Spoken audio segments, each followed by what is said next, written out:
The second concern is with respect to the timeline. 60 days is very quick. 60 days may not be enough time for lawyers to fully prepare for the hearings, and this is a particular concern where the claimants are traumatized because of torture or where claimants are encountering various cultural challenges. You can think, for example, of sexual minority claimants who are often highly reluctant to disclose their sexual orientation to people until they build up some level of trust.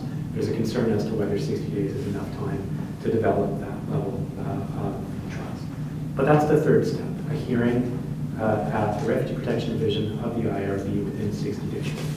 The fourth step is a merit-based appeal within the Immigration and Refugee Board to the Refugee Appeal Division of the Immigration and Refugee Board. So the good news with respect to this step is that the Refugee Appeal Division is finally going to be implemented. If you take a look at our Immigration and Refugee Protection Act, which came into effect in 2002, there are provisions in there that talk about a Refugee Appeal Division who can appeal a negative decision on the merits within the Immigration and Refugee Board. Well, that's in the legislation, but it has never actually been implemented.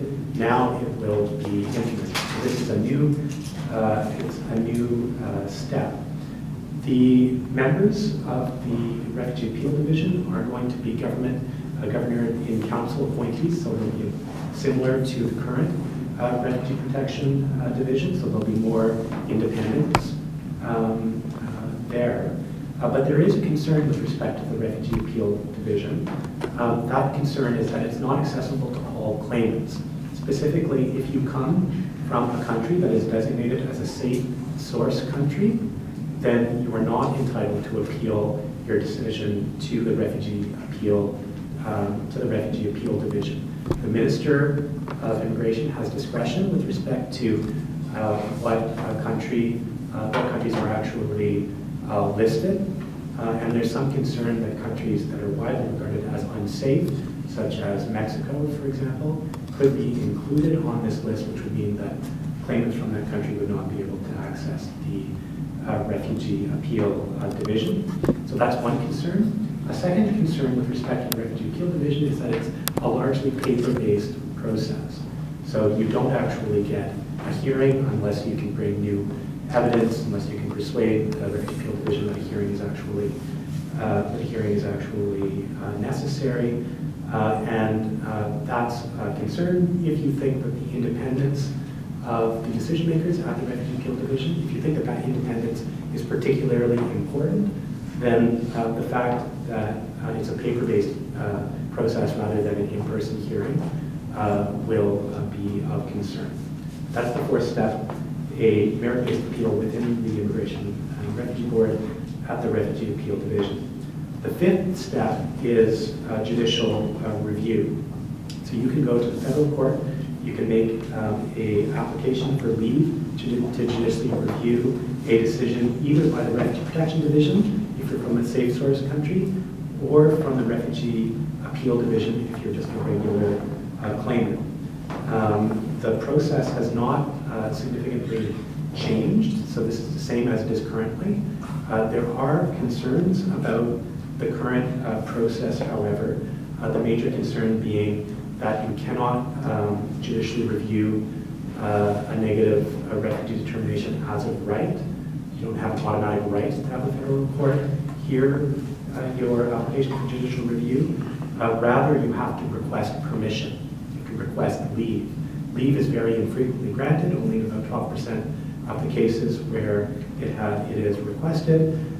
No reasons are issued by the federal court when they do not grant leave, so the process is not transparent, and lawyers for refugees indicate that they're not always sure why some cases get leave and others do not.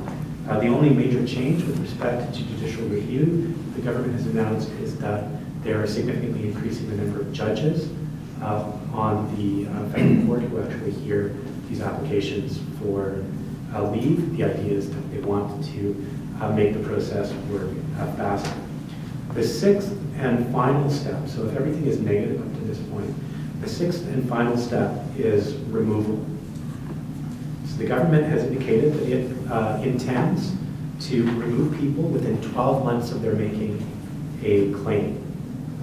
So that's significantly expedited compared to the current process, which often takes 3 years or more.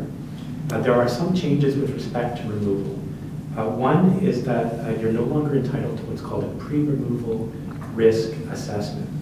Currently, if you're an unsuccessful refugee claimant, you have a kind of last-ditch chance to show that you do face a risk abroad, and you basically apply for a pre-removal risk assessment. That application is assessed by an immigration officer, and they will look at whether there's any new evidence that's arisen since your refugee claim was rejected that would indicate that you do in fact face a risk back home. As I said, that process is no longer available for 12 months after your claim has been rejected. After that point, you are entitled to go through that process. However, remember that the government intends to remove people within 1 year. So the idea is that refugee claimants will not go through the pre-removal risk assessment process. The other major change is that currently it's possible to make what's called a humanitarian compassionate application for Canadian permanent residence.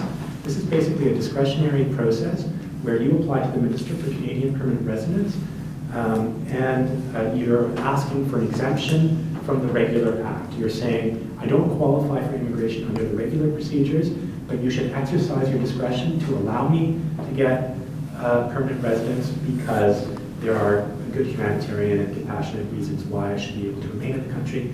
I have children who are Canadian born, for example, is one of the arguments that's frequently made. So that process was available under the current system. Under the new system, it will no longer be available. If you make a refugee claim, you've got to decide whether or not you want to go the refugee route or the agency route. You cannot do both. You can't have them running concurrently, so you can't make them at the same time. If you make the refugee claim, it suspends the agency, and you're not allowed to make an agency until 1 year after your claim has been rejected. Again, the government intends to remove people before that, which means that if you have a borderline refugee case, but a strong agency case, you're put in a very difficult, you're having to make a very difficult choice. Do you go with the refugee claim, which means that while you're in the process you can't be deported, or do you go with the agency process and take the risk that as the agency process is going on, you will be removed? In my view, this is one of the most serious problems with the new process. The reality is that the concerns that prompt agencies are different from the concerns that prompt refugee claims, and simply because someone may or may not qualify for refugee protection has no bearing on whether or not they ought in principle to qualify for agencies. In my view, this change is problematic.